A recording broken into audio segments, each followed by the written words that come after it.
దేశ సమగ్రత భద్రతకు భంగం వాటిల్లేలా కాంగ్రెస్ పార్టీ వ్యవహరించడం దారుణమని బీజేపీ ఎంపీ రఘునందన్ రావు అన్నారు. దేశానికి కష్టం వచ్చిన సమయంలో కేంద్రానికి అండగా ప్రతిపక్షం అడ్డగోలుగా మాట్లాడడం ఏందంటూ ఢిల్లీ వేదికగా ధ్వజమెత్తారు.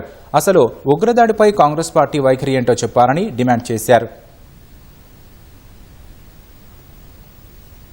భద్రత విషయంలో దేశ ఉగ్రవాదుల విషయం లోపల ఎక్కడ కూడా రాజీ పడకుండా భారతీయ జనతా పార్టీ నరేంద్ర మోడీ గారి నాయకత్వంలో పనిచేస్తుంటే మీ కాంగ్రెస్ సిద్ధాంతం లేదు, తల లేదు, తోక లేదు, ఎవడు పడితే వాడు ఏది పడితే అది మాట్లాడేటువంటి సంస్కారానికి మీ పార్టీ దిగజారిపోవడం అనేది దురదృష్టకరం.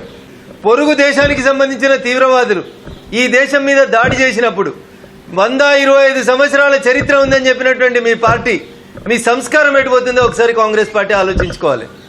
1947 ఆగస్టు 15 కంటే ముందున్నటువంటి అఖండ భారత్ కోసం నరేంద్ర మోడీ గారు పనిచేయాలి, పీఓకేని వెనక్కి తీసుకోవాలన్న రోజు కాంగ్రెస్ పార్టీ స్టాండ్ ఏముంటుందో కూడా ఇప్పుడే చెప్పాల్సిన అవసరం ఉంది.